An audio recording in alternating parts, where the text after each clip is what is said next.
Well, now to what is called the beautiful game, football, and it's certainly provided more than its fair share of sporting cliches for the back pages of the nation's newspapers. But now it's also inspiring poetry. A school librarian from the Borders has become what's thought to be Scotland's first poet-in-residence for a football club.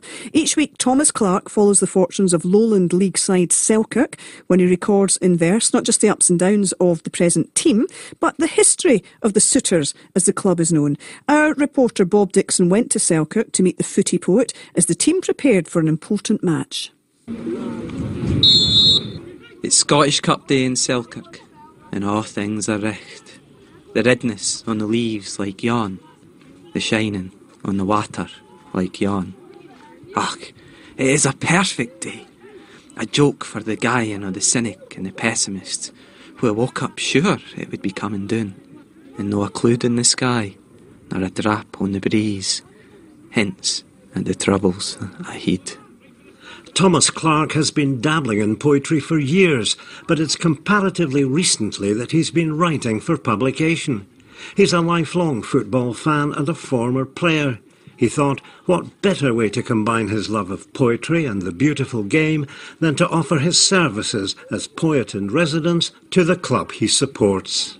It's something that has been done before down south. Ian McMillan's a very famous Yorkshire poet. He's the poet-in-residence for Barnsley. I think Spurs have had a poet-in-residence. So it's something that's happened down south a few times, never north of the border as far as I'm aware. It's a great idea for Selkirk Football Club in particular because it's the oldest club in the Borders and therefore one of the oldest in Scotland, one of the oldest in the world. It's got a fantastic history. There's tons to write about, but not much has actually been written about Selkirk Football Club, and I'm hoping to delve into that history, to represent that history as well as the present.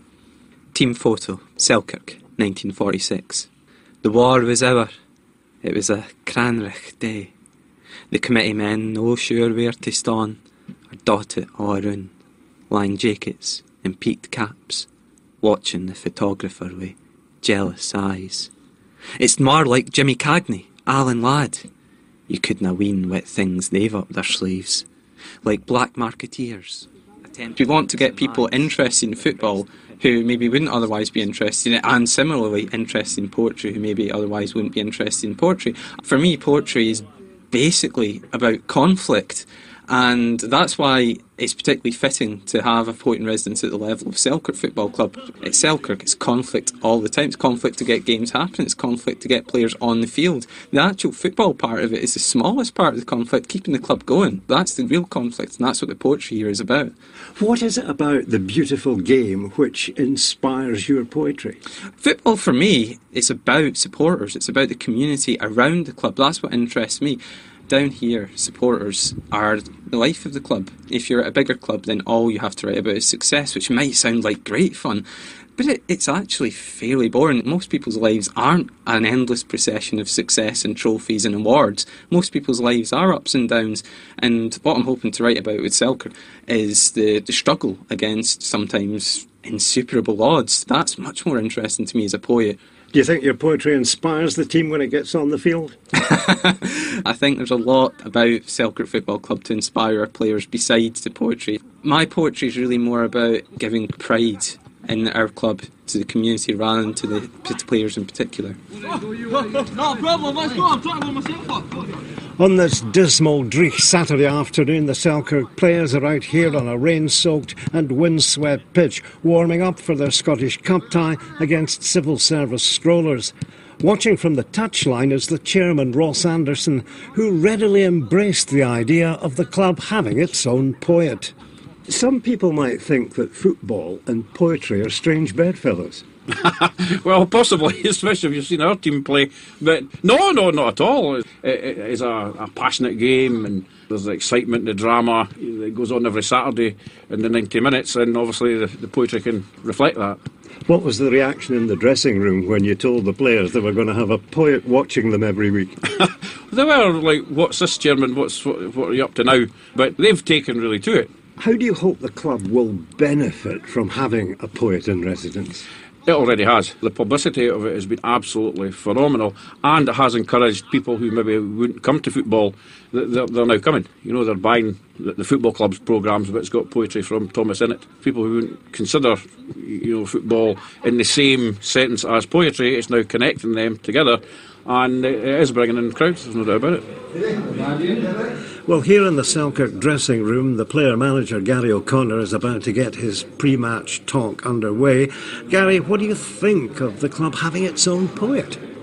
I think it's a great idea. The club are trying their best to try and make the club a little bit different. It's good for the Lowland League, it's good for Scottish football. I think it's great. The club are trying to do something different and move in a different direction as well. How much of an inspiration do you think Thomas Clarke's poetry might be for the lads when they get out onto the pitch on a Saturday afternoon? I think it'll be really positive. If you can bring a different dimension to it, it'll help, and you know, if it can breathe a little bit of confidence into the boys as well, it's always good. In any sort of society, not just football, the poet can work his magic. Well, it's just a few minutes until the kick-off, and I've come out to the tiny stand from where Thomas Clarke will be watching today's game. And to be honest, I can't think of many more miserable places to be. The rain has been battering down, it's blowing a gale, and it's freezing cold. Thomas, inspiration for today's poem must be in pretty short supply. Funnily enough, this is the perfect day for me in terms of writing about football. It's a very Lowland League, Scottish football kind of day to write about.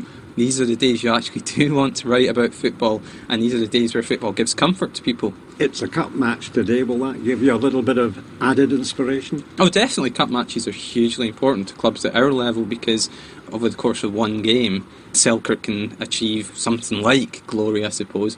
How do you think today's poem is going to develop? It depends basically on how well Selkirk do.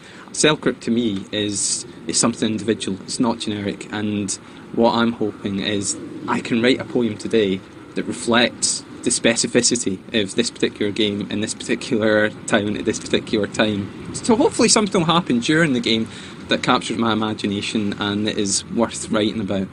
So do you start scribbling down the poem as soon as the referee blows for the kick-off? Sometimes even before. I've got a wee bit about just arriving at the ground. This is it. The grund appears fae mist around the corner. The sign you dinna spy till you're upon it. Welcome to Selkirk. Plump blisters of rain ston out like braille for the blind or unconverted. Whether that'll fit in with the rest of the poem depends on how things go today, but whether it's going to be a poem about success or failure, we need to wait to see. Well, as the first half unfolds, there's not much for the Selkirk fans to cheer about, with their team 2-0 down at half-time.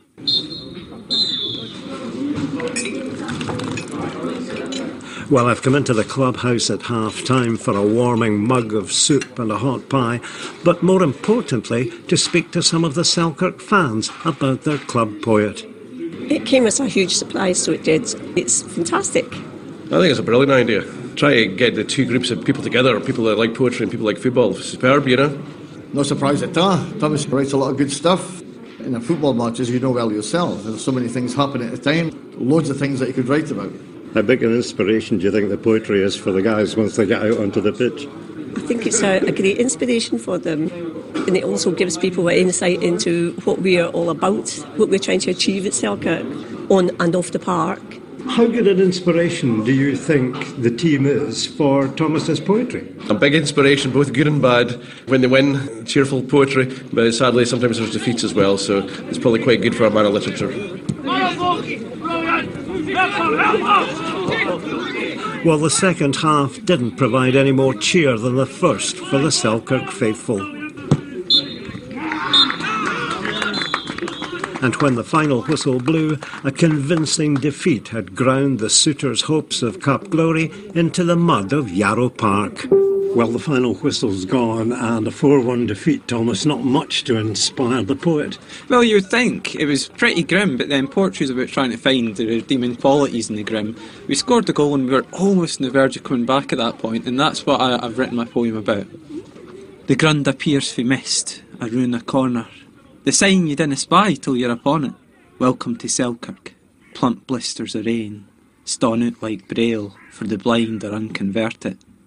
There's mair in heaven and earth. Aye, that's recht enough. At Yarra Park, 3 different kinds of pies.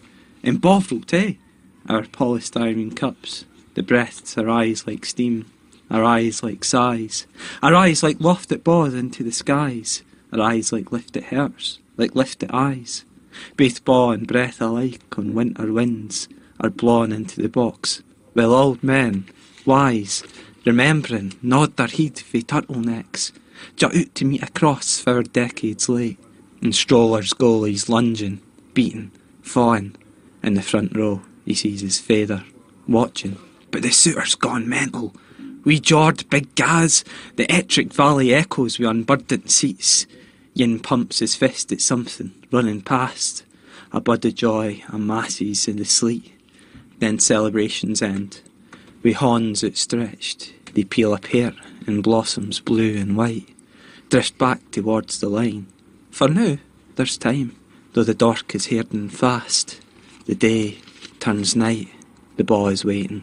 The players, horns on waists, are lined on either side, already guests. The night, a lane, the wind will carry beams.